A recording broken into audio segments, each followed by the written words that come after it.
welcome. It's You and the Economy, another fresh package of the program brought to you on this channel. I am Posting Omofaye. We thank everyone for keeping with us on the program. We're still talking microfinance, a topic we started a few weeks ago, so we hope you do enjoy this series. Microfinance banking, of course, is premised on two twin assumptions which are essential for its growth and development. And these twin assumptions are that poor people can be relied upon to repay their credit or loans, if you want to put it that way. And second, that it is possible to provide financial services to poor people through market-based enterprises without subsidy and therefore become sustainable. Now, over the last 30 years or 3 decades, experiences in China and latterly East Africa has borne out the truth in these statements, and they have come to be regarded as facts. The phenomenal growth of the Malaysian economy in the last 20 years has been traced directly to that country's support for micro, small and medium enterprises through the provision of loans and other support services to start-up enterprises. That's the focus of this edition of You and the Economy. We'll be right back.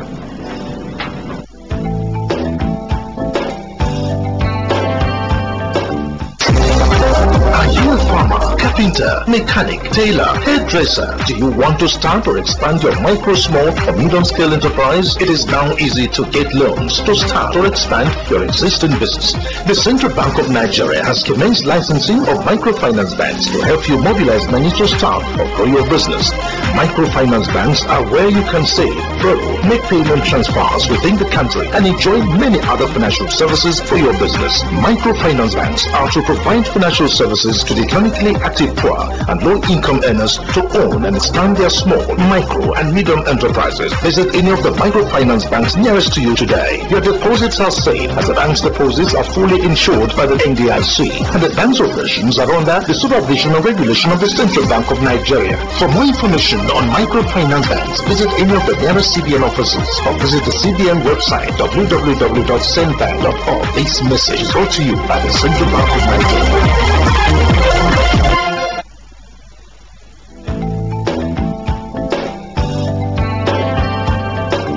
Although this model of lending disproved all conventional thinking, microfinance has become one of the most sustainable and effective tools in the fight against global poverty.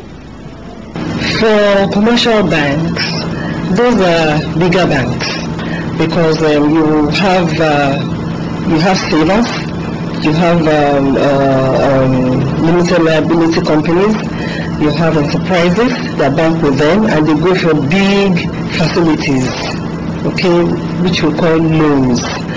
But for these microfinance, these are for poor people like Okada riders, somebody that would like to engage himself in Okada business that cannot afford to buy the 50,000 Okada that is put on the road. For these telephone operators you see along the street that don't have the wherewithal, they are for people that are selling provisions, on a medium or small scale that cannot afford to fill up their shops, people that are into tie and dye business that cannot afford to grow the business the way they would like.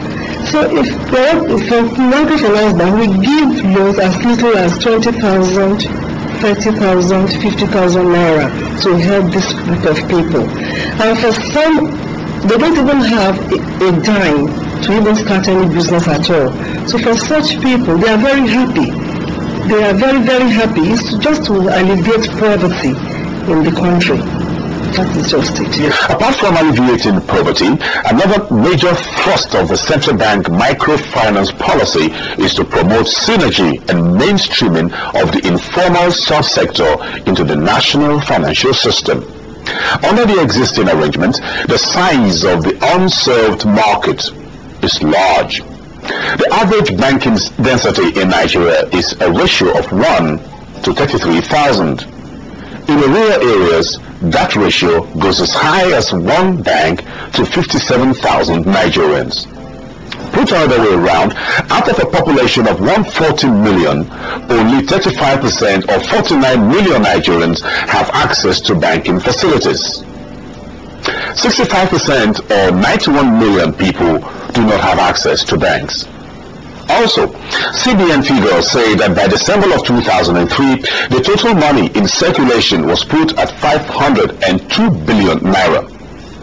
412.5 billion naira, or 82% of that money, were held in private hands and informal institutions outside the banking system. With this kind of numbers, macroeconomic policies cannot have their full desired impact. This is because a big chunk of economic actors' resources are outside the ambit of regulation and control.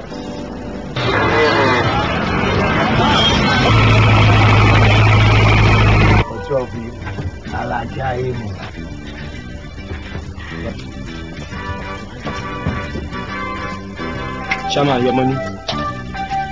Take. That's my money. Madam, I thought you pay me my money. Waiting.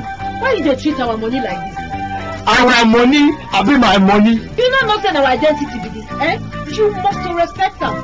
If you know arrange the money well, I'm not going to pay you. See, what is your money? No one. You to straighten the money. I had a straight thing, no now do blood mouth on me. I don't straighten out. If you not put an inside cost, I'm not going to pay you. Shaman, my money. Straighten out, Joe. The Naira is our identity. Respected. This message is from the Central Bank of Nigeria. The Central Bank Microfinance Policy of 2005 recognizes the existing informal institutions and seeks to bring them within the supervisory sphere of the Central Bank, thereby enhancing monetary stability. It also seeks to harmonize operating standards, build capacity, and provide a strategic platform for the evolution of a long-term sustainable microfinance subsector.